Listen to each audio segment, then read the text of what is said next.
With police under fire for deadly use of force, a drastic new policy is being recommended. The return of the warning shot. Tonight, Defender Kevin Dietz examines this controversial proposal and if it is a solution that can save lives. Police are taught that if they're going to fire their weapon, it's for only one reason, to kill the bad guy. But now there is a new recommendation to go back to warning shots, where police would fire into the ground or the air to de-escalate a situation.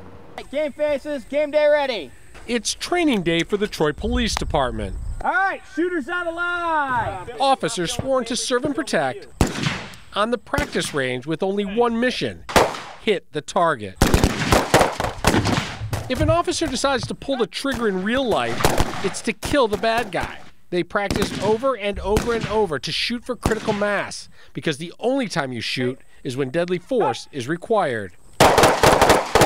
But now there's a new way of thinking, and it's coming from the International Association of Chiefs of Police, recommending police departments nationwide allow officers to use warning shots instead of shoot to kill only. In the president's latest message, Association President Donald DeLuca defines a warning shot as, quote, discharge of a firearm for the purpose of compelling compliance from an individual, but not intended to cause physical injury, unquote. Adding that a warning shot must be fired into a safe target and must not pose a substantial risk of injury or death to the officers or others. The idea is to give police options other than shooting to kill. The local police say warning shots are a recipe for disaster. Firing a warning shot in the air is probably the worst idea ever. I mean, Lieutenant Josh Jones of the Troy Police Department says the number of scenarios where a warning shot could backfire is scary. To ask an officer to choose a safe location to fire a warning shot is a lot to put on even a highly trained officer.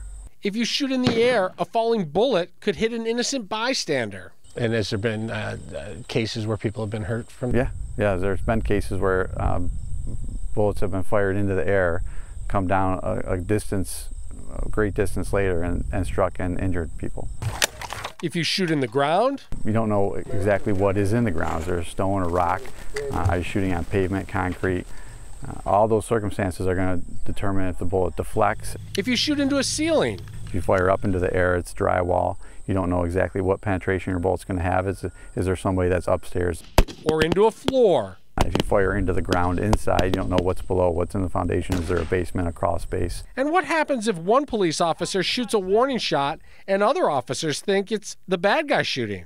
In a dangerous situation, an officer chooses to fire a warning shot, there's likely going to be other officers around. They're going to be responding to the scene. Or the bad guy thinks police are shooting at them, so now they shoot back. Maybe they'll give up, or they may fight back. And a subject that may not have intended to actually fire at police officers would be induced to fire on the officers. Each department will decide if it wants to follow the International Chiefs of Police recommendation to add warning shots to their policy. But the city of Troy says it will not. Troy is densely populated. Warning shots for our city would not be something we would look to implement in a policy. It plans to continue training officers to shoot to kill, not shoot to miss. Remember, each individual police agency decides what its policy is going to be when it comes to warning shots. So if you have strong feelings one way or another, you are encouraged to call your local police department. Kevin Dietz, Defenders. Only police officers can understand what that environment is like in that moment and whether it escalates or de-escalates things. It's certainly a lot to consider when you factor all of those in.